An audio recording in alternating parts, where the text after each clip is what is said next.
Welcome to Season 5 of the Agile Brand with Greg Kihlstrom, where we talk with enterprise and technology platform leaders about the people, processes, and platforms that make marketing and customer experience successful, scalable, and sustainable. This is what creates an Agile brand. I'm your host, Greg Kihlstrom, advisor and consultant for Fortune 1000 marketing and CX leaders and teams as principal and chief strategist at GK5A, and best-selling author, keynote speaker, entrepreneur, and Agile certified coach. The Agile Brand podcast is brought to you by TEKsystems, an industry leader in full-stack technology services, talent services, and real-world application. For more information, go to teksystems.com. To sign up for the Agile Brand newsletter and get the latest insights and articles on marketing technology and CX, or to purchase a copy of my latest book, House of the Customer, go to gregkihlstrom.com. You can also find all my books on Amazon and other retailers. And now on to the show. You are listening to the Agile Brand presenting Intrapreneurs. While entrepreneurs are often lauded with creating new businesses and ideas, it is more often the case that change agents working within organizations or intrapreneurs are responsible for that innovation and seeing those new ideas through to completion. The Agile Brand Guide to Intrapreneurship shares stories and insights from leaders within and on the peripheries of organizations that have the vision, courage, and drive to create new ways to move business forward. Featured stories and anecdotes from these entrepreneurs relay how they found success and the challenges they faced while innovating within an organization. Joining me today on the show, we have Shane Pahl. Shane, why don't you introduce yourself for our listeners? Hey, Adam. My name is Shane Pahl, and I'm an organizational anthropologist by education. So what that generally means is that my orientation towards work is to help organizations understand how their culture both enables and disables them from being able to pursue their business objectives. So with that, I've worked kind of all over the place, from being internal to consulting to being internal for consulting firms, and just have had a variety of wonderful experiences working with Fortune 100 companies to mid-sized companies and even nonprofits in some cases. So lots of wonderful experience that I'm excited to share with you today. Thanks, Shane. Yeah, and I've had the pleasure, obviously, of working with you and alongside you at the Amenity Collective, undergoing a massive digital transformational effort where we've pretty much gutted and replaced every single operational system, touching every single department in the company. It's been a lot of exciting work. I'm thankful that you're willing to join us today. Yep. So why don't we get started? The first thing I wanted to just ask you, and maybe you could opine. What is your philosophy of work? What is work to you? Yeah. So on one hand, I can make this a big academic discussion on what is the anthropology of work. But really, I think I make this more of a personal question and response in that my philosophy, I would say, is how can I contribute the most value? And I look at that in terms of what do I do well? What is helpful? What do others find valuable? And as much as possible, I try to lean into those things, which has taken me in a variety of different ways, working on a bunch of different projects that completely unrelated in different fields and industries. It's provided a lot of exciting opportunities for me. And as much as possible, I think what's important about that is figuring out what you're not good at and getting away from that stuff. Yeah, that's interesting. I think not only just what you're not good at, but what are maybe those tasks that, are no longer serving you, I guess, in your current role. Mm-hmm.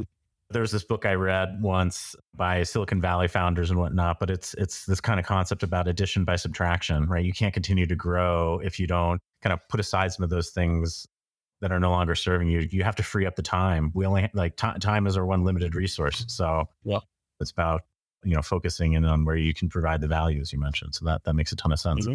So within work, right, and your experience of work, right, there's a lot of different personas there. Obviously, in the show, we're talking about intrapreneurs. So maybe in your own words, tell me, what does intrapreneurship mean to you? Yeah. So interestingly to me, when you brought up this discussion of entrepreneurs, it's kind of a funny memory for me because maybe about a decade ago, I was speaking with someone who was a career coach, and they said to me that something that I should put on my resume is that I'm an entrepreneur. And that was like my first exposure to the word. Had no idea what it meant, but after talking it out with them, I'm like, okay, like that does make sense. Like in a way, I am someone working within an organization, whether that's like because I'm actually an employee of that organization or a consultant to that organization, and working with their localized team to figure out how to innovate. So that pretty much is my understanding of the word. Someone who's trying to critically analyze, systems, processes, et cetera, and so on, and work on like change management initiatives, et cetera, to harvest that innovation and put it into effect for the organization. I had, I guess, a similar experience where, my first time hearing the term, it wasn't something that I necessarily self-identified myself with, but as I sat with the word for a little bit while longer, I got a lot more comfortable with it. Follow-up question, you've worked in a lot of different organizations, right, in a lot of different industries. And really what we're talking about here is facilitating change. Who do you see as, in a lot of your experience, driving a lot of that change? Is it, the entrepreneur persona, or is it other personas in these organizations? Yeah, I mean, it's a really good question. As you know, and as I think a lot of people know, change management is extremely difficult to execute well. Like there's some stat out there, like 70 something percent of change initiatives fail. So like who's handling the change management? That varies hugely from organization to organization, but it's not necessarily people in the C-suite.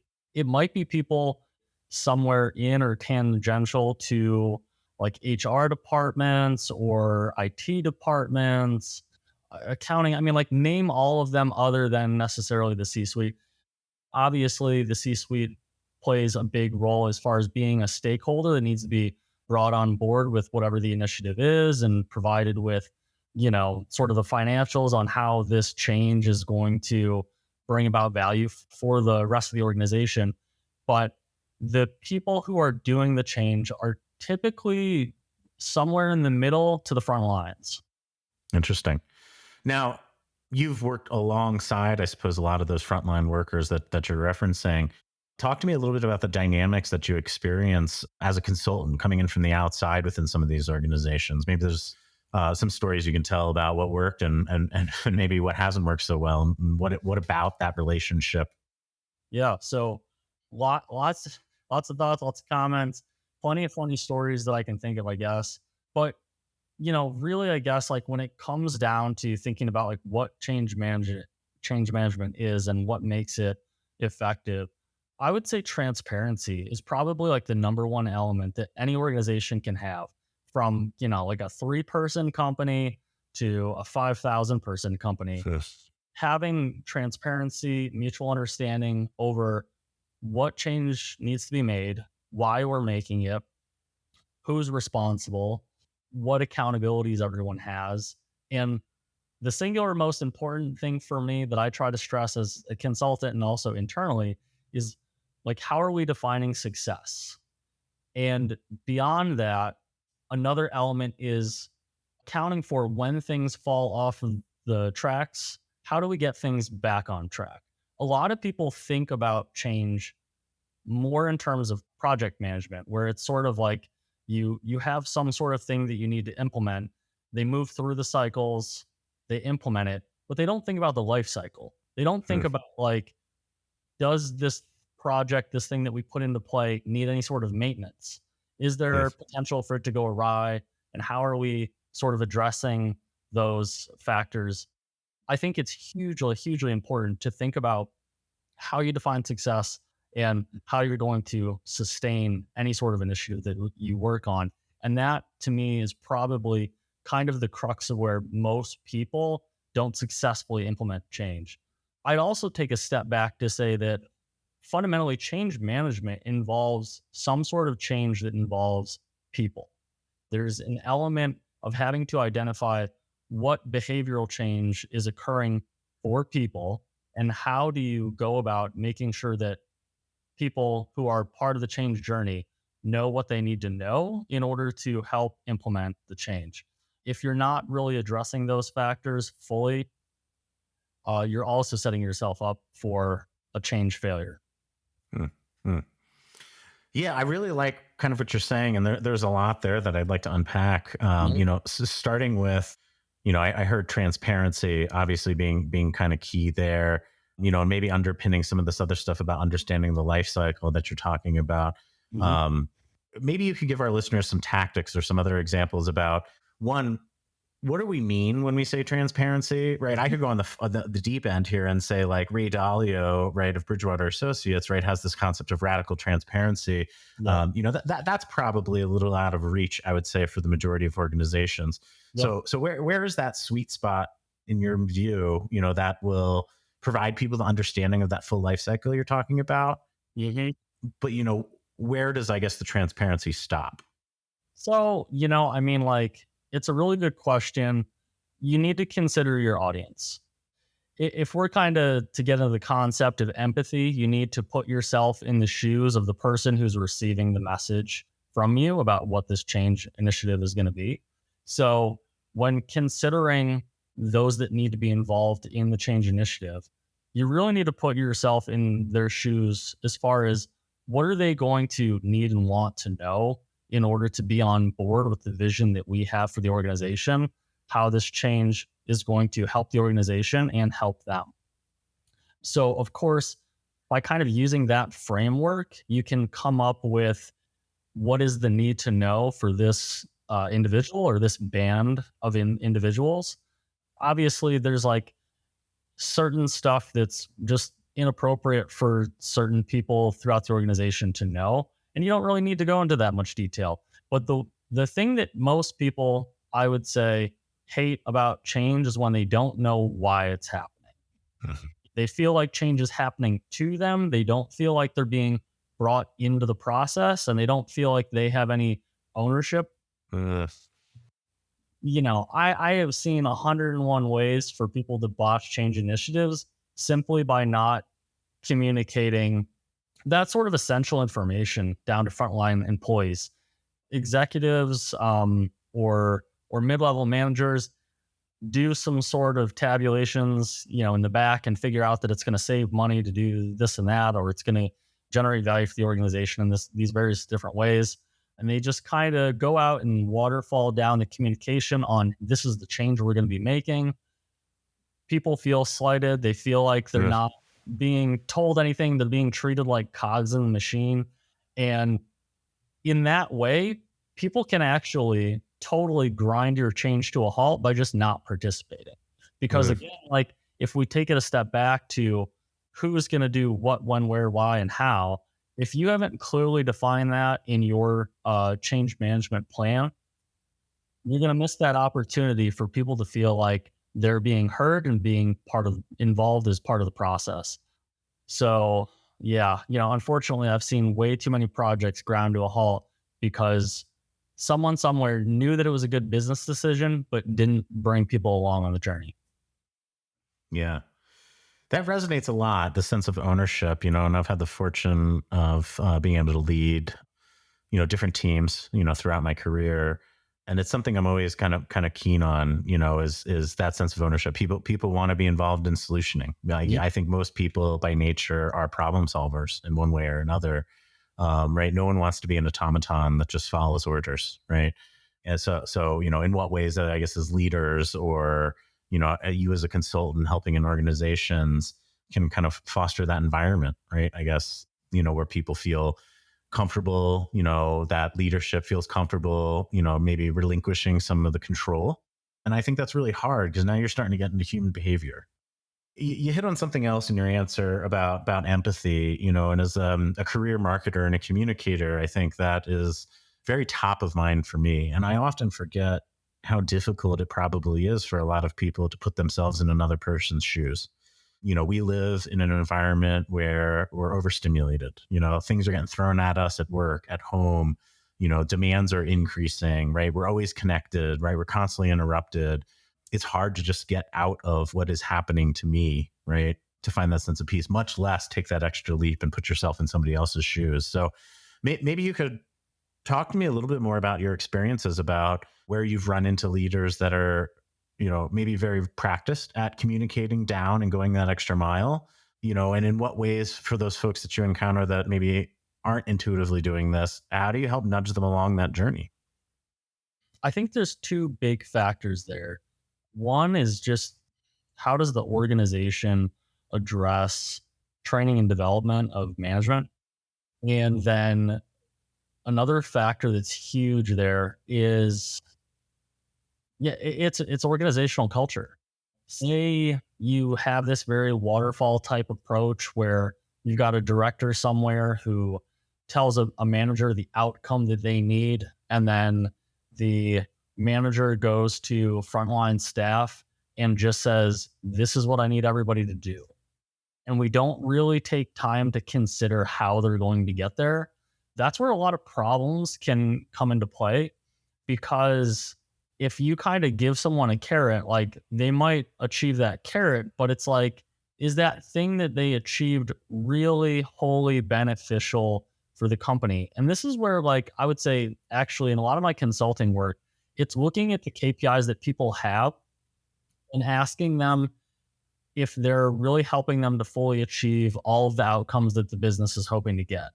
Unfortunately, I think that a lot of organizations just sort of duplicate KPIs from other organizations and don't really critically consider what are the ones that we as an organization should be chasing that really fully, like, bring to the fore all of the objectives that we want to hit. The easy ones are always things that you can quantify financially, and they'll certainly always be part of kind of the core framework that organizations use to determine whether or not they're successful. But I think there's other huge things to consider. To your point that you may or may not have been making, but I'm going to say that you are, is how are you developing your people? So that is one that honestly falls to the wayside a lot of the time. And that sort of training and development of managers to be empathetic, and how it can be strategic to be empathetic rather than just kind of hand down marching orders. Because what does it ultimately do? It gets you in the shoes of the person doing the work, and you can ultimately figure out ways to innovate that maybe you couldn't by not having that empathetic approach. Yeah, I think it's something we hear all the time, right? I mean, you go to high school, you go to college, you learn all of these skills, but no one teaches you how to manage people. And I think it's funny. I always like to say this, but like people like to coin that stuff soft skills. But I guess as you rise the ranks in organizations, I'd argue that they're not soft at all. They're the most critical skills, that lead to your success or failure. No, I completely agree, right? Like, you cannot have any hard skills and be exceptionally good with the soft skills. And I mean, that's the core fundamental thing to being able to being a good leader. It's being able to lead people, being able to manage people. The difference between like a leader and a manager. Leader is much more concerned with like an individual's growth and being able to empower individuals to do their work well and find new and better ways of doing work and enjoy their experience, versus a manager is just kind of an auditor in chief, coming around making sure that people have hit their quotas without having any understanding of whether or not by hitting those quotas year over year, you're doing anything to really grow the business or the individual. Yeah. Yeah. No, I like that. And I loved how you're talking a little bit about defining the KPIs. And I think the theme that I'm hearing you talk a lot about is so much of success, I guess, when it comes to an entrepreneur success or just a change initiative success, really comes down to planning in a lot of ways, as some of these elements, whether it's defining the right set of KPIs or making sure that there's the right people or environment or training, all that stuff's prerequisite material before you even get to the actual change initiative itself, right? Yeah.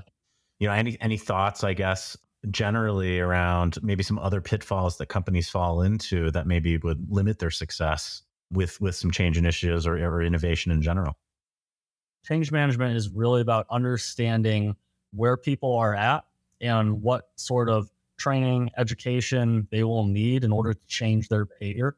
And without accounting for people, without accounting for how people will respond, I mean, say it's not even internal, say you're thinking about your customers. If you're not thinking through how are my people going to respond to the announcement of this change? How are my people going to respond to the training of this change? Is this training actually giving them what they need in order to successfully help us get through the change? You know, like a lot of times people will identify the need, right? It's like, I have this individual and I need them to understand how to use, this CRM platform in order to help our business grow. So you might put together a training and be like, aha, I did it. We created training. But have you really evaluated whether or not that training was effective? If anything, I could say what I'm really good at doing is problematizing things, or maybe a more informal way of saying that is I like to kick the tires on everything. I like to make sure that everything is ironclad and bulletproof, because this sort of moonshot approach to change management of like, this is the change we need, and let's just see if we can get there. To me, that old adage of if you fail to plan, you plan to fail, or I think that kind of is like the key theme here with everything is like, have you really truly considered all that is going to take in order to be successful? So I think that people really undersell that because they just think if we get this, things will be great. And it's a little too simplistic. But I think that that's kind of the singular most crucial thing when it comes to change management is treating it like project management, not really accounting for like the people element and the reactions and your response.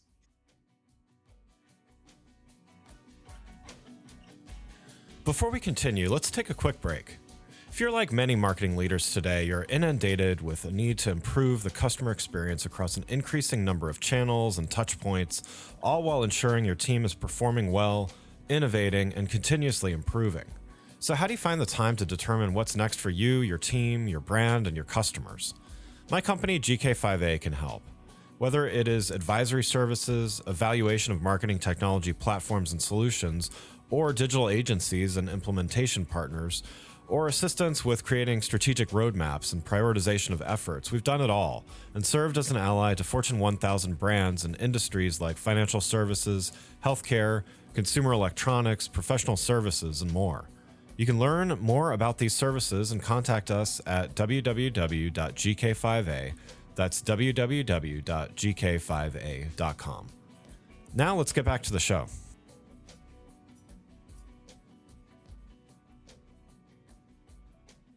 Here at the Agile brand, we like to always talk about like people, process, and platforms. And, if we kind of take that in reverse order, we've got the platform, which is your technology. That's pretty easy. I'm not saying it's not technically easy to implement those things, right? But there's whole industries right out there with every piece of, enterprise software that you could potentially put in a nice new platform and have expertise, I guess, available to you at the right price. Right. And then we kind of back up a little bit. Process, obviously, difficult, right, to standardize. I think in a lot of organizations, we've experienced that, trying to find some efficiencies to scale at the Amenity Collective, but also well within reach, right, and capabilities. You get the right people in there. You can define a process. Both of those things are predictable, I would say, not easy. What is unpredictable is people, which is also the very first part of people, process, and platforms. So I would argue, and my viewpoint is, it's kind of fruitless to venture into any replatforming effort or any process change effort if you don't have the right people in place first.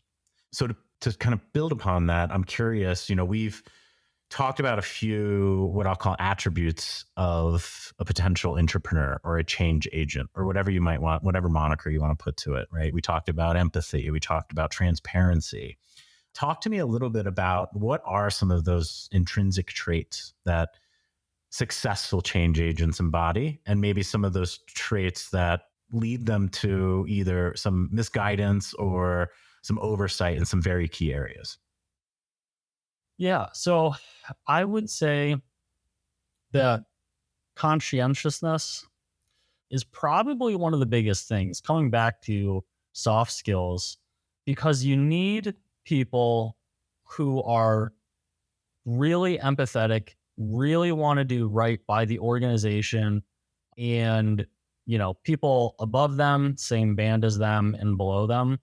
Where change initiatives fail, again, coming back to that, is not really bringing everybody on board with the appropriate level of information they need to be able to be part of the process. So just really truly having like the best interest of the company and of the people that work for the company at heart. Where I see certain people fail, and I've seen this is again tying back to like big pitfalls. I would say that companies that aren't very mature with their change management practices, they kind of take these moonshots. They maybe like a family business that's grown tremendously, could even be like a publicly traded company at this point. However, it's still kind of run, like a mom and pop family shop.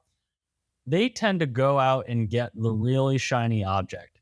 They go and find people who have like stacks and stacks of bullet points on their resume of major changes that they've been a part of, and they focus more on that rather than the individual. And I would say that organizations also fail sometimes when sitting down with those people that they're bringing into the organization to hopefully lead and facilitate change, to really truly brief those people on like what it's going to take or how bad it really is. So you'll see a lot of these shiny people come in very brash, sort of bull in a china shop there, because they're really driven by the accomplishments on their resume and not so much as concerned with the organization on a whole and being a good leader and steward for the organization and for those, especially on like the front line. So generally one, two things happen, and sometimes both at the same time. That new person who's been brought in to make major changes either kind of burns out and upsets a bunch of people, and then you just have a mass exodus of people leaving because they sort of understand it as like, oh, that's how things are around here. We're bringing in people and they're just changing things, and no one's communicating to me why we're making these changes. So people kind of just get fed up and feel like the organization isn't hearing them and just leave. Or another thing that you have related to that is that new shiny person with all of those bullet points on the resume. They come in and they get frustrated because you don't have like a very agile, change minded organization. So they're coming in expecting that you've got, like a change management department and that everybody understands, how to scope out projects and communicate them and celebrate wins along the way, et cetera, what have you. And when they find out that that's not the reality, they kind of get burnout and fed up, chew up a lot of company dollars, and eventually leave, maybe scorning a bunch of people in the process. So I think that it's so critical for organizations who want to radically change to really understand why it is they want to change. And if they do, really be okay and own with what it's going to take to do that. Because I think that a lot of those situations maybe come about because you've got an organization that has really become sedentary and knows it needs to change. So they go and find a change person. Good. And they really don't appreciate all that it's going to take, which creates this bad situation for both the person they've brought in from the outside and for the people on the inside. Good. So those are just like a lot of considerations I would have if you're an organization seeking people to come in and help with change. And honestly, one of the biggest pitfalls I think you can have, really, truly, you as an organization, you really need to understand yourself and your capabilities and where you're lacking before. Yeah, I mean, like, come on, it's like dating, right? Like, know yourself before you go out and try to like find somebody else to solve your problems. So I would think, yeah, I think that like there's a lot of pitfalls to be had at that juncture. And coming back to the concept of transparency, the more both sides can really understand where they're at and what they need to do, the happier and more harmonious things are going to be. Yeah, I can't help but to think, and I see it all the time, right? There's a strategic shift in a business, right? Or they want to go after a new market, some expansion or growth opportunity presents itself. And the gut reaction is to go hire somebody, bring in somebody that you mentioned, like that shiny object from the outside, right? Is that the most effective way? And is that the recipe for success to make sure that these initiatives work out? Or is there another path? I definitely wouldn't recommend that because again, like when that situation happens, on the whole, it's because the organization is really missing competencies around whatever that might be. Because remember, we're not just talking about like setting up a change management department. We're talking about the entire organization, any department, and a need for sort of like a change type person within that department or across the whole organization. So it could be either. And, I think that you might be teeing up like an entrepreneur, which I think, yeah, I mean, that's really it. I think that probably the most successful way to go about change when you realize you need to change is to find people internally who are excited about, working on stuff like that and really give them the tools to become owners of change. Because, like if they're invested in the company, they know who to talk to get stuff done. It's this kind of fundamental emphasis on trust internally that you have to have in doing any sort of organizational change, that, you have my interests at heart, that person feels as though, you're offering them empathy, putting yourselves in their shoes. You're not trying to hand them impossible tasks to go execute.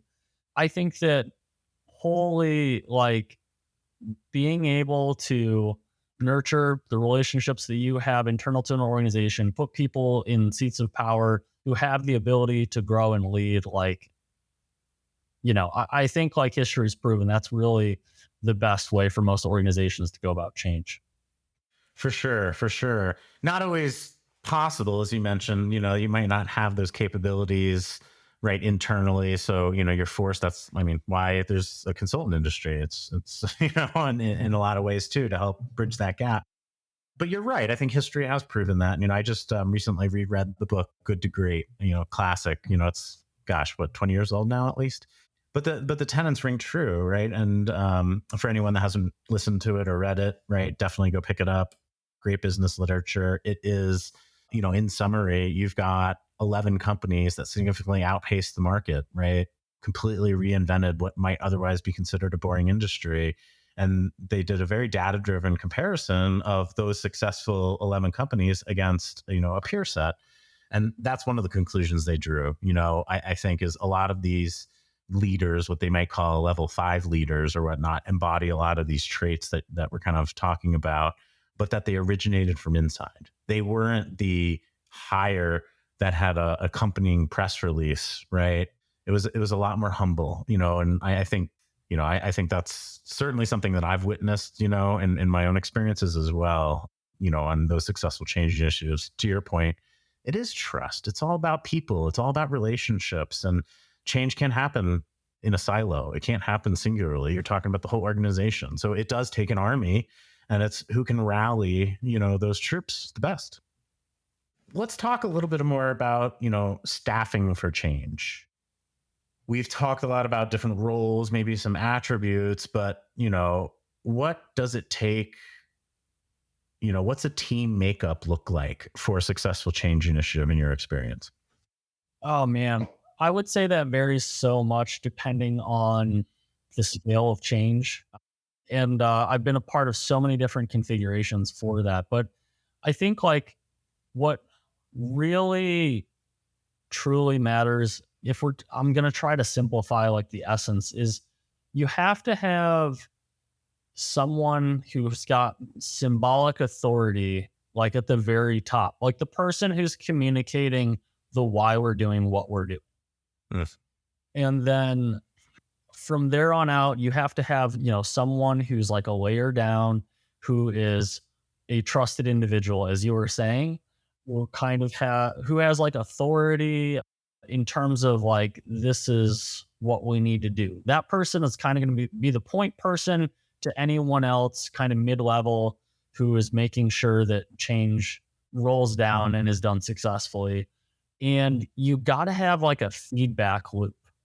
If we're to, go to like Toyota production system with like the and-on cord kind of analogy. So, as that goes with Toyota production system, the story there with how it works is anyone at any point in time working on the production line can pull a cord and fully stop production because they've noticed some sort of irregularity, quality issue. So you have to have that trust that you on the front line can say, hey, something's going wrong here with this change, and that you're going to get the respect and attention of those above you to come in and have that intervention and like make sure that things are done well. As I've said a couple times now, anytime you have this sort of waterfall approach, this more management approach where it's here's the task, go do it, and then you kind of leave the person reporting to you on their own to either get it done or not, it can totally blow up. And then like you're dealing with the fallout there. Like you need to have these feedback loops of people being able to come to you, having that trust that they can bring issues to your attention, and then they'll get worked on collaboratively, take blame and things out of it, and just be focused on like, what is the goal? What is the why we're doing this? We're all in this together. How do we make this thing a success rather than individual successes or failures? Yeah. Yeah. That makes sense. Well, I want to kind of end with one final question. I think you have facilitated change yourself, right? But you've worked in a lot of organizations where you're working alongside what we might call an entrepreneur, right? So what are your observations? Any, final nuggets of wisdom that you can leave our listeners from your unique seat, kind of within an organization, but kind of sitting on the outsides of that? Give me your kind of final thoughts, I guess, on intrapreneurship from your lens. So I would say that, I kind of describe myself first and foremost as a researcher, and then was sort of forced into being like a designer and project manager and change manager, because one of the first organizational like research projects that I worked on was with a product management department, and they were trying to understand how it was that they made decisions as an organization on which products to bring into the company, and then sort of what the life cycle of those products were. Like, how was the new product offering communicated to salespeople and to warehousing and distribution, and then like rolling into operations, like how are those products handled, et cetera. And like, what is the life cycle, and how do you decide when a product is no longer something that the company wants to offer and sell? So I did a really interesting project with them, which is, being an anthropologist, ethnography is kind of the bread and butter of what I do. A methodology crystallized by Bronislaw Malinowski, one of the OG anthropologists. And unfortunately, ethnography, like many things, has kind of taken a very watered down approach. Like historically, in its context, it was trying to understand the essence of a culture, right? So you as an anthropologist would spend at least a year and a half living with a culture and trying to document like all of the ritual that goes on, and both the intrinsic and like extrinsic rules of society, basically like the way things are done around here. And given some sort of decision, you could predictably say someone will do this versus that, right? Because given all of the values and rules of your society, you can understand how people will make decisions. So, given that sort of context and framework, ethnography nowadays is much more kind of a buzzword for observing what's actually happening. So, rather than a year and a half, it's kind of a go out in the field and just see what's going on. It's obviously where we get a lot of innovation. I mean, think of the TV program Undercover Boss, right? Essentially, the CEO is doing ethnography. He's going into the field, or she or they going into the field and observing what work is actually taking place, seeing the friction points, and then, realizing like, well, this is an unnecessary friction point for this worker. And if we just did it this way, it would provide an easier workflow for the individual, and it would also just be better for the company. It's smarter business. So, I mean, I really, truly encourage people to take on that mindset of, how can I go see what's going on from like a very positive, curious approach rather than kind of an auditor inspector, because from that you yield insights, which is also another word, seemingly duct tape to the word ethnography. So in that role that I had, it was perceived that there was this, in the product management role, this very formal process of all of the people who are product managers sort of democratically sitting down with product vendors and, doing big financial analysis on this product will make us this much money and we have this much capacity and all that stuff. Through like a 3-month research project, I found out that the process was actually much less formal. Essentially, there was one individual who held the most power and authority of all of the product managers who had been there a long time. And informally, that person would kind of give the nudge to the product rep. This is the product we're going to go with. So what was thought to be this very communal decision was actually being made by like one person. So I mapped out, the entire process of like how this worked. And in working with the CEO on taking that information and trying to make it into something actionable. I mean, number one, it was a shock to the CEO that that's how it happens, which kind of back to a point that you were making like much earlier, people influence trust and all of that. Like these are elements of the softness of organizations that people don't really pay attention to. People pay attention to like the hard transactions, the numbers, like whatever, but they don't really fully understand the nuance of the social dynamics of organizations and how decisions made. So the thing is, like the whole point of that story is not to say that I outed this one product manager, because again, I don't come into this with any malicious intent. I'm meeting organizations where they are. I'm trying to help them understand what are the social rituals that occur that people don't necessarily know happen, and either use that to define a new process or just bring more transparency to everyone else on that is the way that decisions actually get made. So what came out of that was, well, you've done all this great research. You've shown us how it is that we make decisions within this organization, and they're much more informal and social than we thought. Now we need someone to help lead us through change. So that, I think, is where sort of the birth of my intrapreneurial skill set started, because I then was internal to the organization and trying to figure out how to help them get from where they were to where they wanted to be. And I think the biggest takeaway overall there is, if you want to be an intrapreneur, you really just kind of have to have a passion for helping organization around you strive to grow to whatever it wants to be. So you have to have that passion. You have to have curiosity. You have to have conversations often, and eventually you may hit the right person who is excited about your excitement and wants to put you in position to take on endeavors that can be valuable to the organization.